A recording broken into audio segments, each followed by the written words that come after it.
Bapak, Ibu, dan Saudara, serta anak-anak yang dikasihi oleh Tuhan. Majelis GKJ Minomartani mengucapkan selamat hari Minggu, selamat beribadah di rumah masing-masing. Berikut ini adalah warta Majelis Gereja Minggu 20 Desember 2020. Perkenankan kami Majelis Gereja mengingatkan dan menghimbau kepada Bapak, Ibu, dan Saudara untuk menjaga kesehatan dan tetap mematuhi protokol kesehatan seperti memakai masker jika keluar rumah, menjaga jarak dan menjaga kontak fisik dengan orang lain, serta sering mencuci tangan dengan sabun dan air yang mengalir. 2. Ibadah malam Natal akan diadakan pada hari Kamis 24 Desember 2020 pukul 18.00 WIB, dilayankan dalam bentuk online live streaming melalui channel YouTube GKJ Minomartani.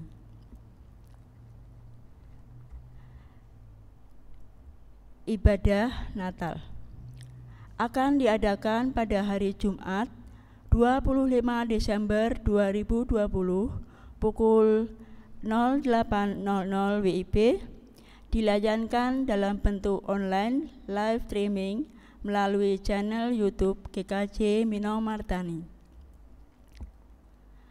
Laporan kegiatan 2020 dan rencana kegiatan 2021. Sehubungan dengan akan berakhirnya program kerja tahun 2020 dan untuk persiapan sidang Majelis Gereja Istimewa tahun 2021,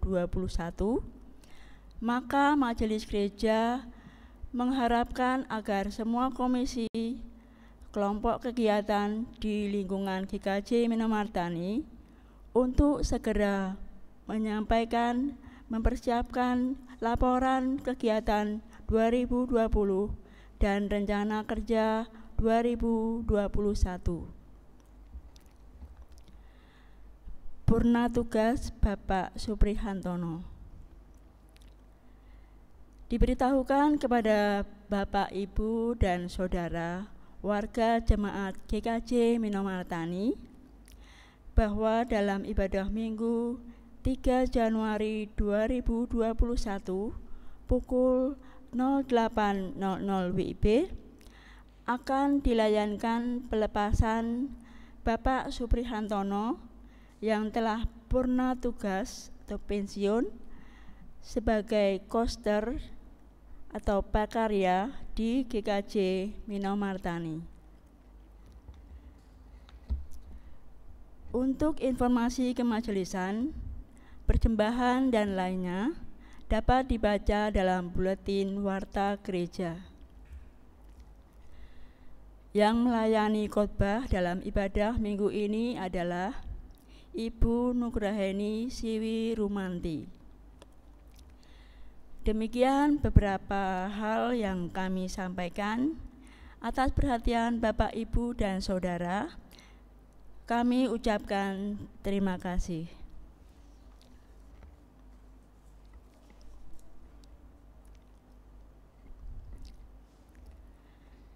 Saudara-saudara yang dikasihi Tuhan, hari ini kita merayakan Advent keempat.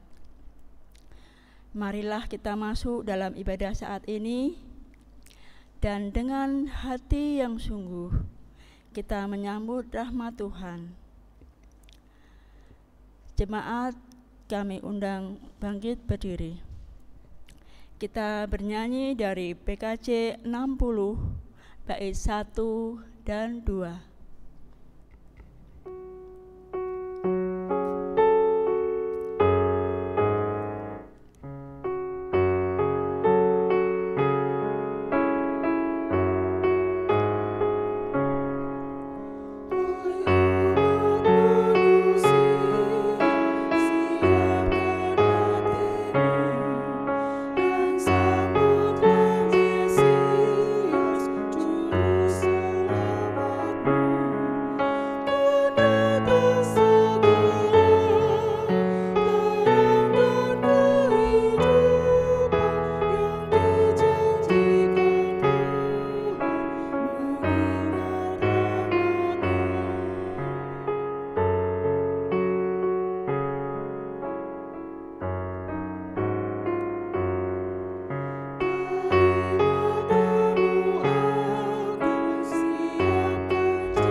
Jemaat yang terkasih di dalam Tuhan, marilah kita awali kebaktian Minggu Advent keempat ini dengan sebuah pengakuan bahwa pertolongan kita adalah di dalam nama Tuhan yang menciptakan langit dan bumi.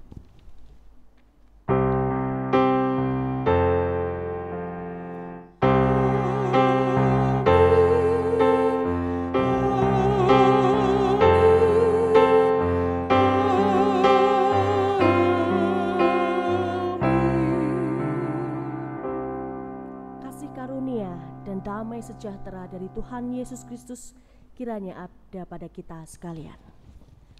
Jemaat dipersilakan duduk kembali. Saudaraku yang dikasihi oleh Tuhan Yesus Kristus, damai Tuhan sesungguhnya telah, sedang, dan akan senantiasa diturunkan di bumi. Hal itu dilakukan oleh Tuhan supaya dunia memiliki sukacita. Oleh karena itu, marilah kita mengagungkan namanya yang senantiasa memberikan rahmat-Nya kepada dunia dan segala umat manusia. Kita lantunkan lagu Kidung Jemaat 77 bait 1 sampai yang keempat.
Saudaraku, marilah kita mengakui kesalahan dan dosa-dosa kita di hadapan Tuhan.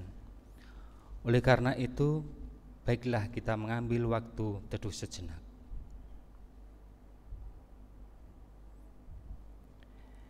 Ya Tuhan, berbagai pengalaman kehidupan telah kami lalui.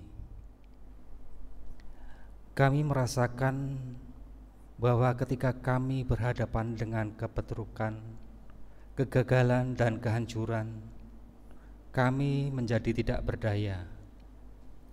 Kami hanya terdiam di dalam kesesakan hati kami. Kami kurang dapat melihat cahaya kasih-Mu. Ketika kami melihat dengan lebih teliti, maka kami menemukan bahwa persoalan yang kami alami seringkali adalah akibat karena ketidaktaatan kami kepadamu. Seperti alam yang seharusnya kami jaga dan kami lestarikan, justru kami rusak. Sesama yang seharusnya kami kasihi dan lindungi, justru kami sakiti. Kami memohon, kasihanilah kami ya Tuhan.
Jemaat yang terkasih di dalam Tuhan, Allah yang Maha Suci itu berkenan tinggal di dalam hati kita. Pengampunannya menyucikan hidup kita dari segala noda dosa. Saat ini pun Allah memberikan berita anugerah bagi kita di dalam 2 Samuel 7 ayat 16 yang berbunyi demikian. Keluarga dan kerajaanmu akan kokoh untuk selama-lamanya di hadapanku. Tahtamu akan kokoh untuk selama-lamanya. Itulah janji Tuhan yang diberikan kepada Raja Daud, begitupun kepada kita saat ini. Ia pun juga memberikan petunjuk hidup baru di dalam Kisah Para Rasul 9 ayat 15 yang begini bunyinya. Tetapi firman Tuhan kepadanya, pergilah, sebab orang ini adalah alat pilihan bagiku untuk memberitakan namaku kepada bangsa-bangsa lain serta raja-raja dan orang-orang saleh. Ayat ini tertulis dalam konteks Saulus yang dijumpai oleh Yesus. Dan inilah panggilan bagi kita, yaitu menjadi alat pilihan Tuhan untuk menyampaikan kabar baik bagi semua orang, suka atau tidak suka, baik atau tidak baik waktunya.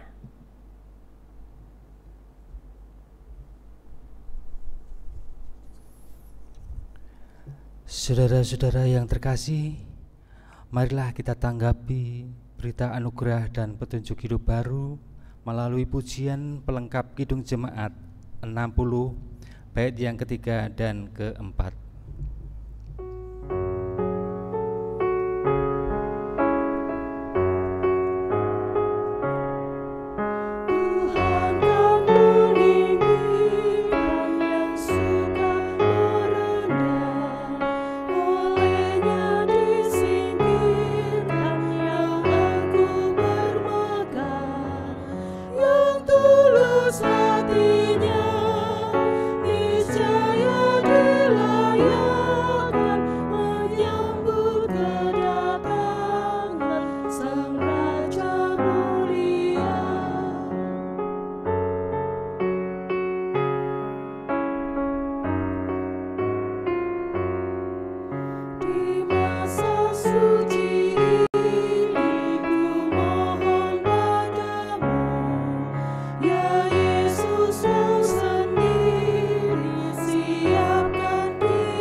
Jemaat yang terkasih di dalam Tuhan, marilah kita menaikkan syafaat dan syukur kita di dalam doa kepada Tuhan.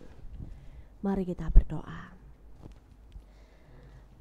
Sang Kristus yang kami sambut kedatangannya di dalam diri Tuhan Yesus, kami bersyukur ketika kami boleh mengikuti kebaktian hingga minggu Advent keempat ini.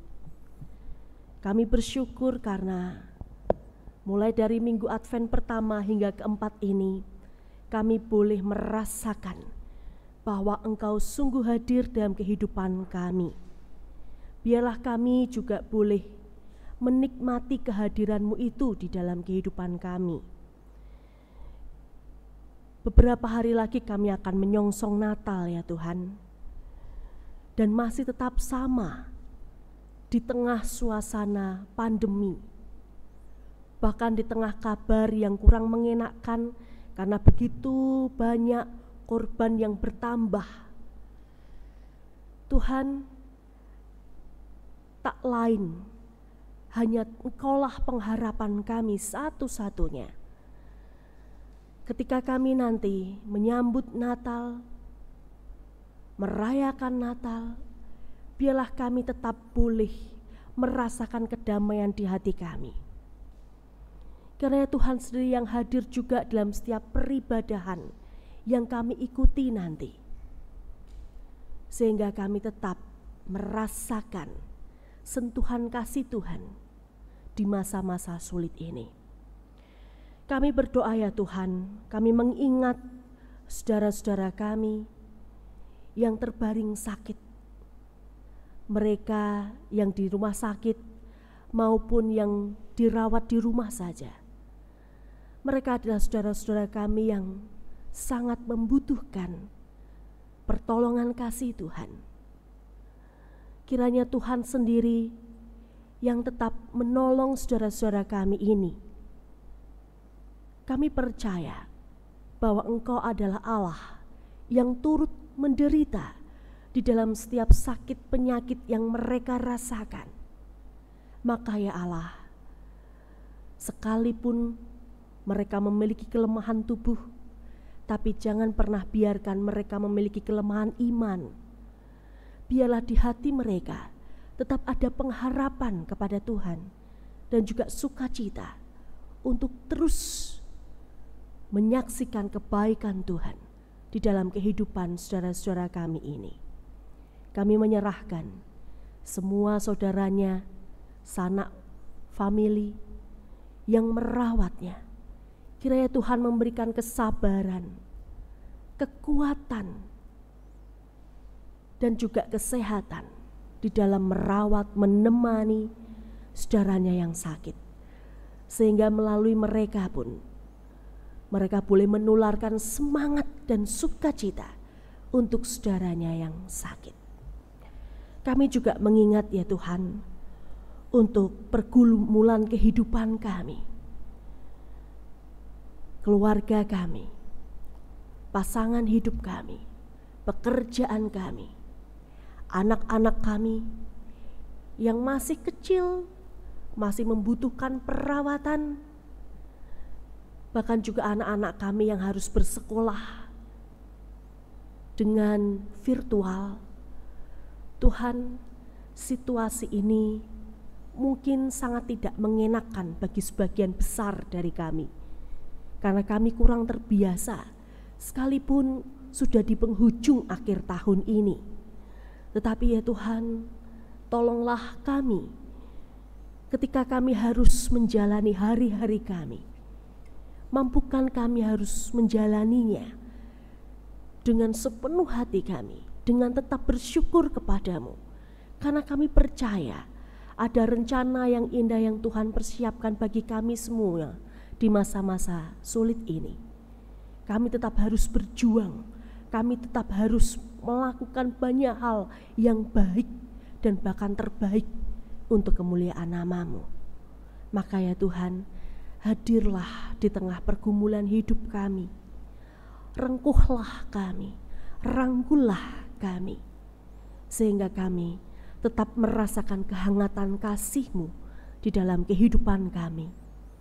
Kami juga menyerahkan kehidupan gereja kami, secara khusus GKJ Minomartani, ke dalam tangan kasih-Mu. Kami menyerahkan pendeta kami, Bapak Pendeta Kriswoyo, beserta Ibu Indah, Dek Eben, Dek Tania. Kiranya Tuhan memberkati keluarga ini. Segala apa yang dipergumulkan, apa yang dilakukan dalam pelayanan, kiranya Tuhan senantiasa menyertai, memberikan kekuatan, kesehatan, sehingga pendeta kami tetap memberikan teladan yang baik sebagai anak-anak Kristus. Kami juga menyerahkan segenap majelis, komisi-komisi yang ada, bahkan panitia yang terbentuk untuk segala program gereja. Tuhan, tolonglah setiap kami agar kami tetap memiliki semangat untuk menyusun program demi program, untuk memiliki ide-ide yang inspiratif dan juga membangun demi pertumbuhan iman jemaat di tempat ini. Maka ya Tuhan, sekalipun kondisi kami sulit, sekalipun suasana begitu rumit, tapi kami tetap ingin punya semangat untuk melayani di ladang Tuhan. Kami menyerahkan ya Tuhan untuk bangsa dan negara kami. Banyak hal terjadi di negeri Indonesia ini Tuhan. Mulai dari kasus korupsi, mulai dari bencana, dan bahkan juga Gunung Merapi yang erupsi beberapa waktu yang lalu. Ya Tuhan, ketegangan di sana sini juga masih ada di bumi Indonesia ini. Tapi kami sungguh memohon kepadamu, kiranya rahmat-Mu melingkupi bangsa kami, secara khusus para pemimpin kami ya Tuhan. Biarlah mereka tetap bekerja dengan kerendahan hati mereka. Mereka tetap memiliki rasa takut akan Tuhan, sehingga apapun yang mereka emban sebagai kewajibannya, mereka tetap melakukannya yang terbaik bagi bangsa ini. Demikian pula sebagai masyarakat Indonesia, biarlah kami juga boleh bahu-membahu, tetap bergotong royong, tetap menjaga kelestarian, kerukunan, setidaknya di lingkungan kami. Ya Tuhan, kami serahkan seluruh hidup kami hanya ke dalam tangan kasih-Mu. Doa yang jauh dari sempurna ini hanya kami pinta di dalam Tuhan Yesus Kristus. Amin.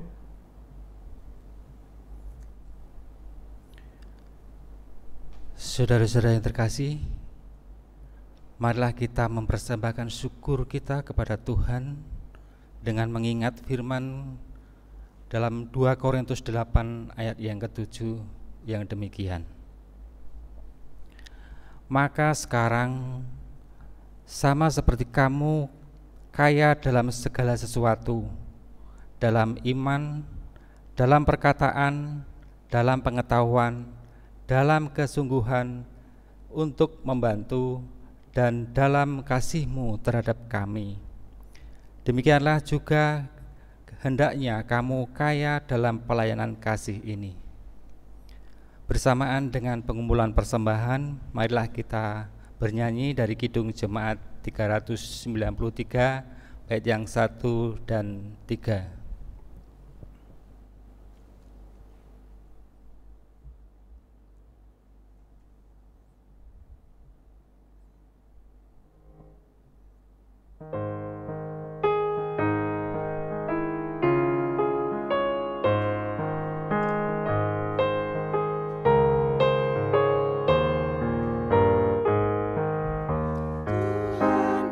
Tuhan betapa banyaknya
persembahan ini kita haturkan di dalam doa. Mari kita berdoa. Tuhan Bapa kami naikkan puji syukur kepadamu atas pemeliharaan Tuhan dalam hidup kami sepanjang hari. Pada saat ini kami telah mempersiapkan persembahan yang sudah kami persiapkan. Kami sadar bahwa persembahan ini tidak sebanding dengan berkat-berkat-Mu yang senantiasa melimpah dalam hidup kami. Kiranya Tuhan berkati persembahan ini sehingga dapat mencukupkan akan segala kebutuhan di jemaat GKJ Minomartani, yang kesemuanya untuk kemuliaan nama Tuhan. Pada saat ini kami telah siap menerima firman-Mu. Bukalah hati dan pikiran kami ya Tuhan. Terangilah dengan Roh Kudus-Mu sehingga firman-Mu yang kami dengar dapat menjadi kekuatan bagi iman kami dan dapat kami terapkan dalam kehidupan kami sehari-hari. Pakailah Ibu Nugraini Siwis Rumanti yang akan menyampaikan firman-Mu. Kiranya apa yang disampaikan sesuai dengan kehendak-Mu ya Tuhan. Dalam nama Tuhan Yesus Kristus kami berdoa dan memohon. Amin. Jemaat yang terkasih dalam Tuhan, kita akan bersama-sama membaca Alkitab kita dari Injil Lukas ayat 1 ayat 2 Lukas 1 ayat 26 sampai 38. Injil Lukas pasal 1 ayat 26 hingga 38. Lembaga Alkitab Indonesia memberikan judul perikop ini Pemberitahuan tentang kelahiran Yesus.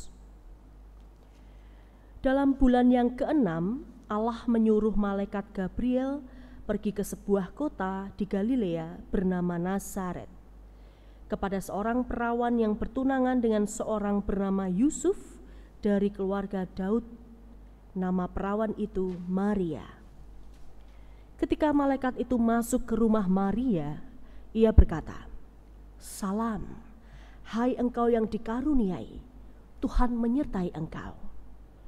Maria terkejut mendengar perkataan itu, lalu bertanya di dalam hatinya, "Apakah arti salam itu?" Kata malaikat itu kepadanya, "Jangan takut, hai Maria, sebab engkau beroleh kasih karunia di hadapan Allah. Sesungguhnya engkau akan mengandung dan akan melahirkan seorang anak laki-laki, dan hendaklah engkau menamai dia Yesus. Ia akan menjadi besar dan akan disebut Anak Allah yang Maha Tinggi.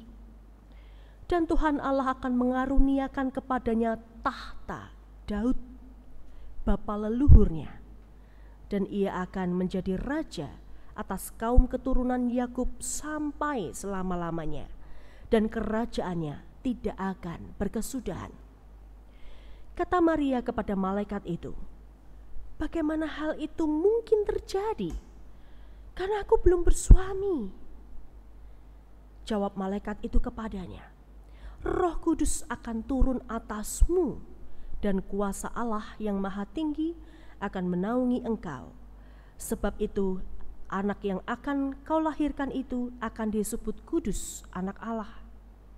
Dan sesungguhnya Elisabet sanakmu itu, ia pun sedang mengandung seorang anak laki-laki pada hari tuanya. Dan inilah bulan yang ke-6 baginya, yang disebut mandul itu. Sebab bagi Allah tidak ada yang mustahil." Kata Maria, "Sesungguhnya aku ini adalah hamba Tuhan. Jadilah padaku menurut perkataanmu itu." Lalu malaikat itu meninggalkan dia. Sejauh ini pembacaan kita. Yang berbahagia ialah setiap kita yang mendengarkan firman Tuhan dan memeliharanya di dalam kehidupan sehari-hari. Maranatha.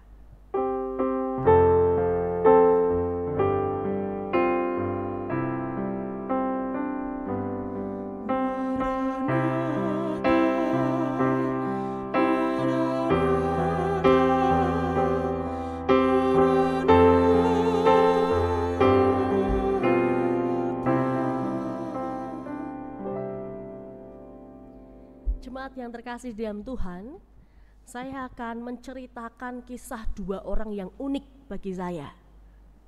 Yang pertama, dia adalah seorang laki-laki, dia sangat kaya raya. Dia lahir 28 Januari 1940. Masih hidup atau enggak saya kurang tahu ya, karena tidak ada kabar mengenai dia. Kalau dia masih hidup berarti usianya 80 tahun sekarang, sudah sepuh ya. Nah, kekayaannya pada tahun 2015 itu mencapai 53,5 miliar, bukan rupiah, tapi US dollar. Sudah US dollar itu tinggi, masih 53,5 miliar lagi, gitu ya.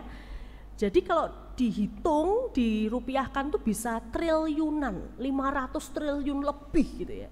Dan itu bisa untuk membeli rumah setiap hari itu sepanjang 100 tahun. Bahkan bisa memberi makan seluruh rakyat Yogyakarta selama 100 tahun juga. Karena saking kayanya dia. Tetapi sayangnya orang yang kaya ini tidak pernah terdengar kebaikannya melalui kekayaannya itu. Jadi orang yang kaya ini tidak dermawan, Bapak Ibu. Nah, namanya adalah Carlos Slim Helu. Bisa dilihat gambar orangnya. Apakah Bapak Ibu kenal dengan orang ini? Atau tahulah, mungkin kau kenal enggak? Karena di sini yang bisa lihat tim multimedia, kenal enggak? Enggak ya, sama, saya juga enggak kenal ya. Nah, apa artinya sebuah kekayaan? Jikalau kekayaan itu hanya dipendam, dikuasai sendiri, padahal begitu banyak orang itu membutuhkan pertolongannya, setidaknya makan untuk sehari saja itu susah, tapi dia begitu memendam kekayaannya. Sampai bukan hanya 7 turunan, berturun-turunan dia pegang kekayaan itu sendirian. Itu orang pertama. Orang yang kedua, saya akan ceritakan tentang seorang perempuan, kebalikannya. Dia orang yang sangat sederhana, bahkan boleh dibilang miskin, Bapak Ibu Saudara. Sangat miskin. Dia lahir tanggal 26 Agustus 1910 dan meninggal, ini beliau sudah meninggal, itu tanggal 5 September 1997, 13 tahun yang lalu. Nah, apa saja yang dia miliki? Sebagai seorang yang hidup 87 tahun, perempuan ini hanya memiliki 3 buah pakaian, Bapak Ibu. Kalau ibu saya itu selalu bilang mesti itu Mbah Renggo. Tahu Bapak Ibu Mbah Renggo? Mbah Renggo itu kumbah garing dinggo gitu ya toh? Jadi hanya 3 buah pakaian. Dan itu dia hanya ganti itu, 3 itu. Dan selain itu harta yang dia miliki adalah sepasang sandal jepit. Saya tidak tahu mereknya apa. Dan juga seperangkat piring sendok garpu untuk dia makan. Dan dia hanya membawa sekantung tepung. Dan juga setiap hari dia membawa sebuah tas yang isinya itu ada salib, yang ada korpusnya itu, korpus itu patung Yesus disalib itu. Lalu ada kalung dan juga ada buku doa. Jadi sangat miskin sekali. Tetapi ternyata karya dari beliau ini, seorang perempuan ini, sangat dikenal oleh banyak orang, mungkin juga kita. Pertama, dia mendapatkan Nobel Perdamaian karena dia telah merawat orang-orang miskin di Kalkuta, India. Dia meninggalkan biarawatinya dan dia hidup bersama orang miskin di sana. Yang kedua, dia menjadi warga negara kehormatan di beberapa negara. Kalau tidak salah 23 negara. Bahkan saat wafatnya, beliau ini dilakukan dengan upacara kenegaraan yang dihadiri kurang lebih 15.000 orang. Ada presiden, ada raja, ratu, perdana menteri dari 23 negara di dunia. Hingga rakyat miskin itu semua berkumpul melayat perempuan ini. Bahkan seluruh pemimpin agama di dunia juga hadir Dan dia mendapatkan penghormatan dari 12 juta masyarakat di dunia sepanjang perjalanan menuju makam itu yang jaraknya kurang lebih 5 km. Wow, hidupnya saja berarti, apalagi matinya itu sangat berarti. Siapakah dia Bapak Ibu? Dia adalah Bunda Teresa. Kita bisa lihat Bunda Teresa. Bapak Ibu tahu orang ini? Person nggih? Bunda Teresa. Nah, dia tak banyak kelebihannya Bapak Ibu. Dia tidak nampak kekayaannya. Tetapi semua orang bisa merasakan dampaknya. Jemaat yang terkasih dalam Tuhan, jauh sebelum Bunda Teresa ini lahir ke dunia, ada juga seorang perempuan yang tidak banyak kelebihannya. Kekayaan pun tak ada. Bahkan hanya ada keluguan, kepolosan, kesederhanaan. Tetapi kehadirannya itu mempunyai dampak yang besar, bahkan hingga nanti anak cucu kita hidup di masa mendatang. Siapakah perempuan ini? Perempuan itu adalah yang kita baca di dalam Alkitab kita hari ini, Maria.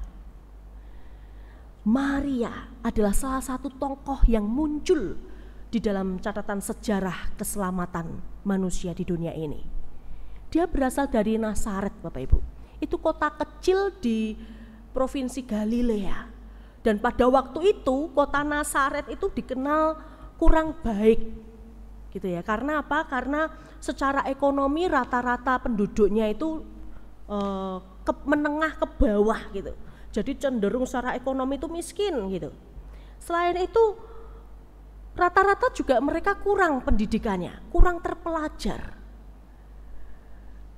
Lalu karakter penduduk di sana juga mereka kasar, kurang sopan, temperamennya tinggi begitu ya. Jadi kita bisa bayangkan pada waktu itu di kota Nazaret gitu ya, ada sosok Maria ini. Dia ini menjadi salah satu tokoh jalan lahirnya Sang Mesias ke dunia. Loh, pertanyaannya, apakah Allah ini tidak salah pilih toh? Kok bisa-bisanya memilih seorang perempuan dari kota yang seperti itu? Nah, ternyata kalau kita lihat di ayat 28b tadi, malaikat menjumpainya dan berkata apa? Dia memberikan salam begini, "Salam, hai engkau yang dikaruniai, Tuhan menyertai engkau." Artinya apa Bapak Ibu Saudara? Artinya bahwa Tuhan itu tidak salah pilih. Tuhan jelas-jelas memilih dengan sadar bahwa Maria inilah alat yang dipercaya Tuhan untuk melahirkan, mengandung Sang Mesias, yaitu Yesus Kristus. Lalu terjadilah percakapan gitu ya, karena Maria masih bingung dan kaget. Kok bisa aku ini adalah orang yang diberkati Tuhan gitu. Dan malaikat itu berkata, "Jangan takut Maria, sebab sesungguhnya kamu akan mengandung seorang laki-laki dan kamu akan menamakan dia Yesus." Lah, Maria masih belum selesai kagetnya dijumpai malaikat secara langsung gitu ya. Dia tambah kaget lagi ketika malaikat berkata, "Kamu akan mengandung anak laki-laki." Lah, mak bedunduk kaget toh Bapak Ibu. Kenapa? Kita bayangkan situasi Maria saat itu. Dia baru saja bertunangan dengan Yusuf. Dan dia usianya masih sangat muda sekali gitu. Belum ada 20-an lah gitu.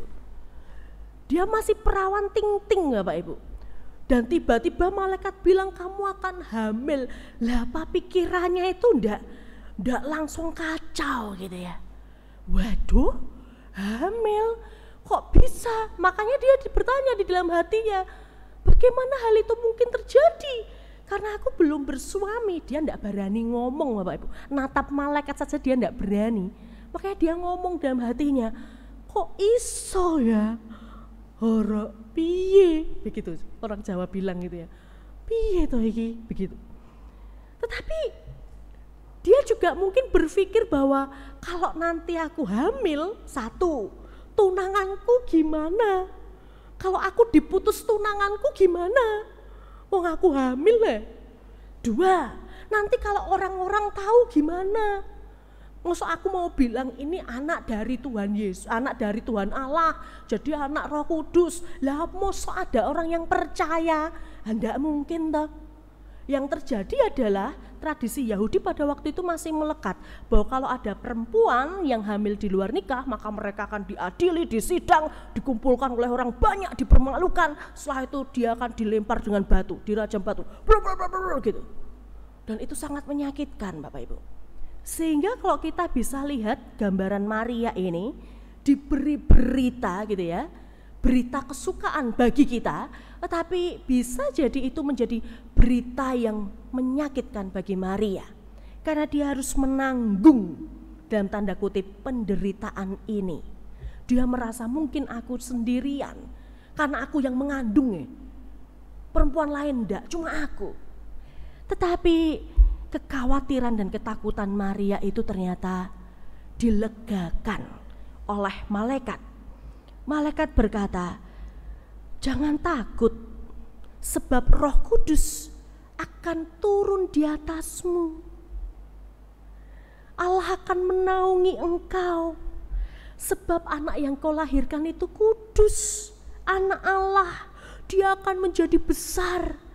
Dia itu adalah anak Allah yang maha tinggi. Dan bahkan Tuhan Allah mengaruniakan kepada anakmu itu tahta Daud, keturun leluhurnya. Jadi kalau kita bisa bayangkan, Daud itu siapa sih? Daud itu raja yang dielu-elukan di Israel. Jadi masih dielu-elukan juga pada zamannya Maria ini. Sehingga kalau sang malaikat ini berkata, dia ini loh keturunannya Daud. Dia adalah Kristus anak Daud. Seperti lagu setiap Natal yang kita nyanyikan toh. Kristus anak Daud, Kristus anak Daud. Bukan berarti Daud melahirkan Kristus langsung, enggak. Tetapi melalui segala keturunannya. Hingga muncullah Maria dan Yusuf. Dan akhirnya Yesus lahir. Yesus yang akan mewarisi tahta Daud itu. Dia yang akan menjadi raja, bukan hanya raja Israel, tapi raja seluruh umat manusia di muka bumi ini. Dan semua orang yang mengenalnya, percaya kepadanya akan diselamatkan oleh Yesus Kristus anak Daud itu. Dan mendengar hal itu Bapak Ibu Saudara, apakah Maria tetap ngeyel dan menolak? Emoh malaikat sekalipun anak Daud, emoh malaikat? Enggak Bapak Ibu Saudara. Tetapi Maria dengan keluguannya, kepolosannya, kesederhanaannya, dan bahkan dengan ketaatannya, dia menjawab dengan jawaban yang memukau saya, yaitu, sesungguhnya aku ini hamba Tuhan. Jadilah padaku menurut perkataanmu itu. Ini jawaban yang sangat-sangat luar biasa dan inspiratif Pak Ibu. Kenapa? Apa sih artinya hamba itu? Hamba itu kalau zaman sekarang tuh pembantu itu loh Bapak Ibu. Apa hakikat hamba? Hakikat hamba adalah taat kepada Sang Tuan. Karena kita adalah hamba Allah, maka kita hakikatnya adalah taat kepada Allah. Patuh. Ketika Tuhan mengatakan kamu harus begini, maka kita harus begini. Tuhan mengatakan kamu harus begitu, kita harus begitu. Itu hakikat seorang hamba. Dan Maria benar-benar menunjukkan kehambaannya. Dia patuh dan dia berkata, sesungguhnya aku ini hamba Allah. Jadilah kepadaku menurut perkataanmu itu.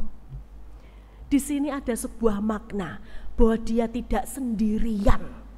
Bahwa dia akan menjalani masa rumitnya itu, menjalani masa sulitnya itu, menjalani resiko yang besar itu, gitu ya. Itu bersama dengan Allah Bapa yang maha tinggi itu. Jemaat yang terkasih dalam Tuhan, masa-masa Advent ini sudah keempat kalinya kita ikut Advent gitu ya. Dan nantinya kita akan mengikuti Natal 25 Desember, 5 hari lagi. Apa yang kita bisa lakukan di masa Advent ini? Banyak Bapak Ibu. Kenapa sepanjang minggu Advent ini kita diajarkan untuk tema pengharapan, tema pertobatan, tema sukacita, dan sekarang kita belajar dari seorang Maria yang begitu rendah hati, begitu siap menunjukkan kehambaannya. Kalau saya boleh katakan, refleksi saya begini, bahwa Natal itu ibarat kita sedang makan minum bersama keluarga kita, bersama dengan orang-orang tamu kita di ruang tamu. Lah, sedangkan masa Advent itu adalah masa kita sedang di dapur Bapak Ibu. Lah kok di dapur? Iya, di dapur itu biasa ngapain sih? Ya kita masak, kita motong-motong sayur, kita membuat minuman gitu ya ibu-ibu nggih. Di sini banyak ibu-ibu gitu. Nah, masa Advent itu seperti itu. Kita sedang mengolah diri kita. Kita sedang mempersiapkan iman kita. Kita sedang memasak, merebus, menggoreng, menggodok. Kita sedang mengolahnya hidup kita ini. Sebelum kita benar-benar menikmati Natal yang penuh sukacita itu, sebelum kita benar-benar merasakan Kristus yang lahir ke dalam dunia membawa sukacita dan semangat besar itu, maka Bapak Ibu Saudara yang terkasih dalam Tuhan, hari ini kita sedang digodok dengan sebuah tema, yaitu Kristus anak Daud, yang membuat kita merendahkan hati kita. Seburuk apapun, kita tetap ditopang olehnya. Ada sebuah cerita, ada seorang bapak yang dia itu selalu setiap hari mengambil air dari sungai menuju rumahnya. Rumahnya itu daerah pegunungan gitu ya. Sungainya di bawah dan dia harus berjalan kurang lebih 3 kilometer. Itu panjang Bapak Ibu. Lalu dia setiap hari itu membawa tempayan, kalau sekarang ember gitu ya. Nah, dia hanya punya 2 ember karena dia orang sangat sederhana. Yang satu embernya tuh masih utuh, masih bagus. Tapi ember yang satunya tuh sudah borot itu sudah bocor gitu ya. Sudah retak gitu. Tapi dia tetap aja membawa 2 ember itu karena dia butuh air. Setiap hari dia lakukan gitu ya. Tapi kalau sampai rumah mesti ember yang sudah borot itu, yang sudah retak itu pasti sudah turun airnya. Tadi diisi penuh di sungai, sampai rumah ya tinggal setengah, bahkan di bawahnya setengah karena airnya tumpah di perjalanan. Lalu suatu ketika, ini karena sebuah cerita, tempayannya itu yang utuh itu ngomel gitu ya kepada tempayan yang retak itu, ember yang retak tadi. Ember gitu ya. Kamu tuh memang ember, kok bisa? Lah kamu tuh loh ndak ada gunanya.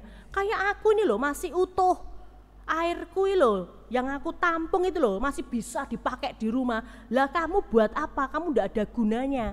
Kamu retak, borot, airmu tumpah semua. Sia-sia itu bapak itu mengangkut kamu. Nah, lalu tempayan ini yang retak ini dia merasa sangat minder gitu ya, rendah diri dia. Iya, aku ndak ada gunanya, aku ndak mau lagi lah. Tapi ternyata bapak itu mendengar percakapannya. Dan bapak itu berkata, hei tempayan, hei ember yang baik, ember yang sudah tidak baik. Sini aku jelaskan. Kalian berdua punya fungsinya masing-masing.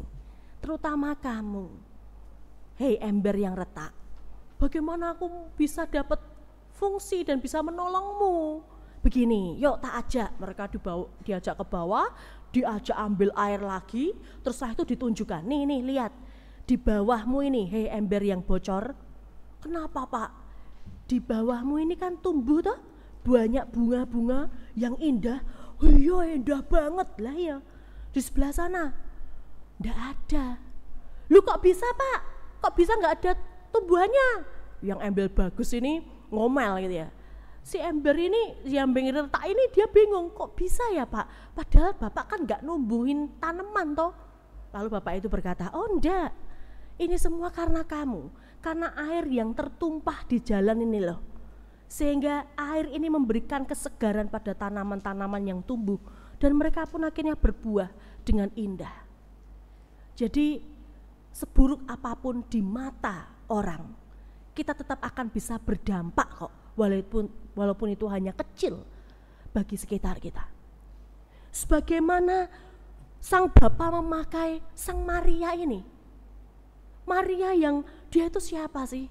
Banyak keretakan dalam hidupnya. Banyak hal yang rapuh dalam dirinya. Banyak kelemahan dalam diri Maria. Tetapi Allah memakainya menjadi perantaraan Yesus Kristus lahir. Dan membuat mahakarya yang indah luar biasa bagi dunia ini. Sebagaimana Allah Bapa juga memakai Bunda Teresa tadi. Siapa sih Bunda Teresa? Dia orang miskin, dia biarawati yang keluar. Dia juga gak punya apa-apa, gak kaya raya, kayak Carlos tadi, enggak. Tetapi Allah Bapa tetap memakai dia, menunjukkan mahakaryanya yang luar biasa bagi dunia ini. Nah, pertanyaannya bagaimana dengan kita? Apakah kita ingin Allah itu melakukan mahakarya yang indah dalam hidup kita? Saya yakin dan percaya iya jawabannya. Maka Bapak Ibu Saudara yang terkasih dalam Tuhan, kita akui kerapuhan kita di hadapan Tuhan. Kita akui kelemahan kita di hadapan Tuhan. Kita akui bahwa kita tidak mampu melakukan banyak hal. Di situasi pandemi ini siapa sih yang kuat? Tidak kuat sama sekali. Tetapi ketika kita mengingat kebaikan Allah, Allah tidak tidur Bapak Ibu Saudara. Allah sedang melakukan mahakarya yang indah bagi kita. Akhirnya tetaplah percaya dengan hati yang rendah bahwa Kristus anak Daud tetap memakai kita menjadi alat berkat-Nya. Tuhan menolong kita. Amin. Mari kita berdoa. Tuhan yang Maha Suci, Sang Kristus anak Daud, kami sadar akan kelemahan kami. Kami orang yang tidak punya banyak kelebihannya. Bahkan kekayaan pun juga tak nampak dalam hidup kami. Namun kami ingin menjadi seorang yang punya kekayaan di dalam iman kepadamu. Kami ingin Kau pakai menjadi alat berkat-Mu bagi semua orang yang kami jumpai. Biarlah di masa-masa Advent dan Advent yang keempat ini, kami sungguh-sungguh bisa semakin menjadi manusia yang berkualitas, menjadi manusia yang sungguh-sungguh mencintai Tuhan, karena Tuhan lahir untuk menunjukkan cinta-Mu kepada kami semua.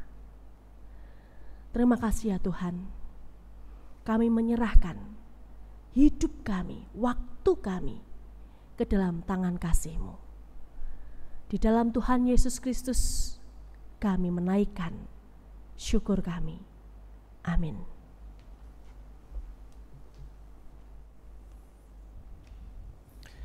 Saudara-saudaraku, marilah kita tanggapi dengan sukacita firman yang telah kita dengar pada hari ini.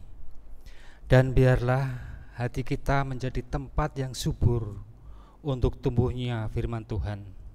Dengan bangkit berdiri, marilah kita bernyanyi dari Kidung Jemaat 108 bait yang pertama dan keempat.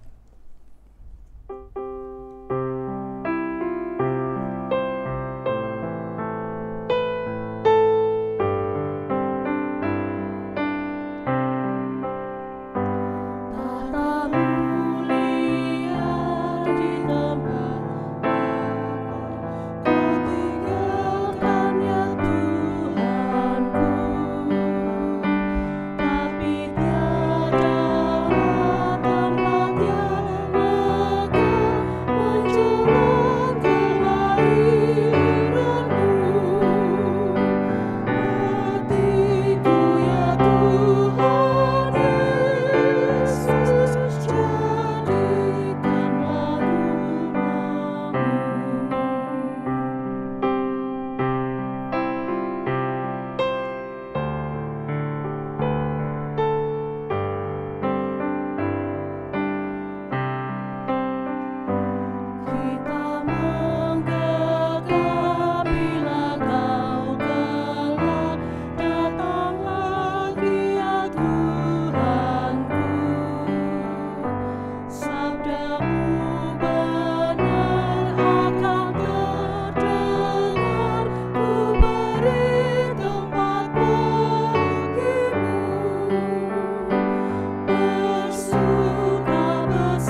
bersama umat Tuhan di seluruh muka bumi, marilah kita memperbarui pengakuan iman percaya kita dengan mengikrarkan pengakuan iman rasuli.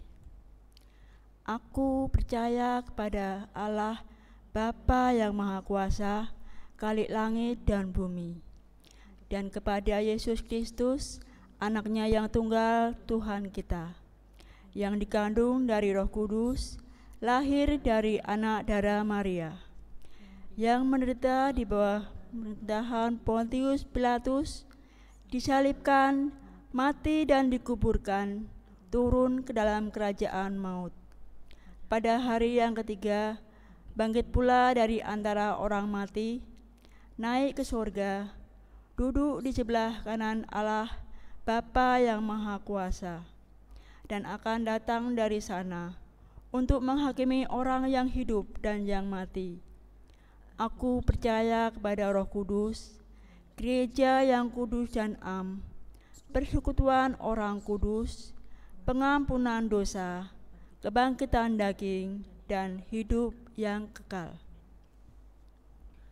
Jemaat yang terkasih, tetaplah kita mengingat bahwa Kristus anak Daud itu menjangkau kerapuhan kelemahan kita, dan Dia akan terus memakai kita untuk menjadi alat berkat bagi semua orang. Maka marilah kita memohon berkat Tuhan. Kasih karunia dan damai sejahtera dari Allah Bapa dan Tuhan Yesus Kristus di dalam persekutuan dengan Roh Kudus menyertai kita sekalian.